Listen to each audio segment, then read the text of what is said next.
It's recognize that we live in a very stressful, demanding, challenging world. And here we are, we're trying to guide our families through that. We're trying to manage through that, whether it's at work, at home. I'm Erica Bigley, the Vice President of Communications for Achieve, and I'm so excited. I'm joined by Linda Luman, our Executive Vice President of Human Resources. May is Mental Health Awareness Month. The conversation around mental health has become a little bit more normalized, or perhaps the stigma around the conversation about mental health has shifted a little bit. I think we've all managed through the pandemic, and that made us as companies aware that as we look at our workforce and the talent that we want to retain, we also want to attract to help us grow and strengthen our business, we have to realize that we're not just thinking about necessarily the physical health of our workforce, but also the mental health. And I think that became very apparent during the pandemic when we all, as companies, tried to rally around and find the best resources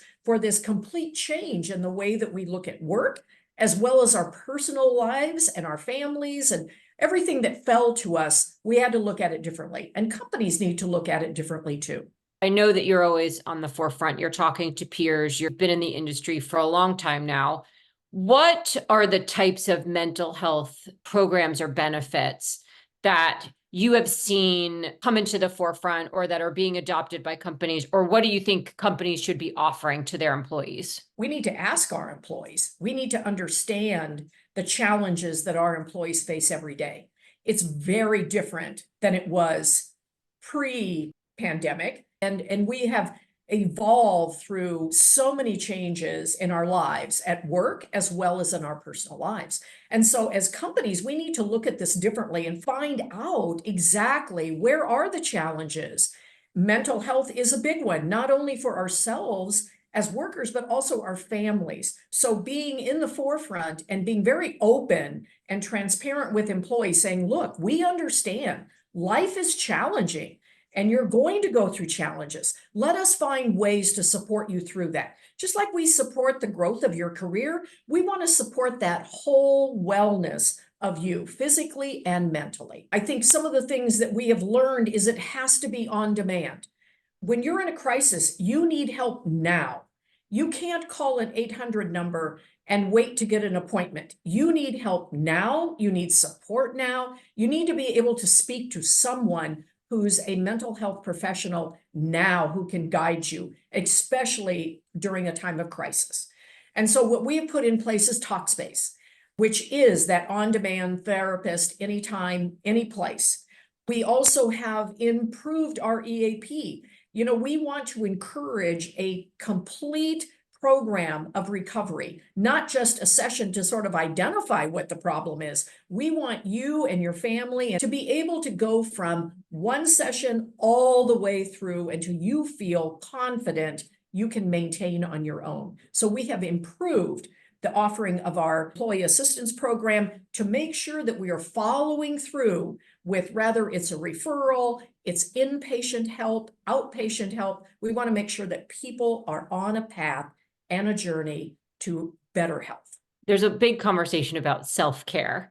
How do you define self-care? What are the things that people should do to really prioritize themselves in that way? It's recognize that we live in a very stressful, demanding, challenging world.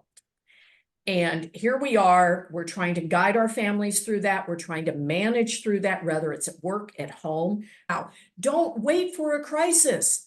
Do something now. Don't wait until it becomes a crisis. I think there's such a big piece there about making self-care a habit that you do every day. I think my self-care, my mental health is directly related to my physical wellness. So exercise for me, I'll go for a walk, I'll go take a gym class, I'll take the dogs for a loop around the block. What's something that you do personally to prioritize your own self-care? Well, I enjoy coming into the office. I make sure that every morning I do not listen to the news. I do not listen to all the traffic that's backed up. I listen to very positive, inspiring music or a podcast, because I find that it really just puts me in the right frame of mind.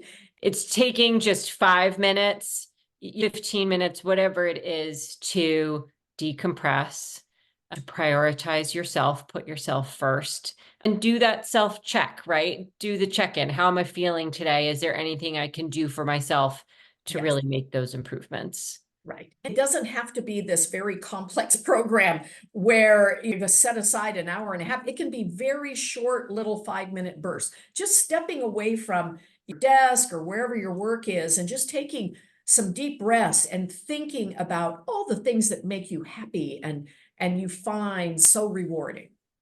Morning, I was like, this is the best cup of coffee I've made in a really long time. And my son said, "You're so happy." And I said, "It's the little things. The sun is shining and I've got a great Yes, cup of coffee. It's all I need." right.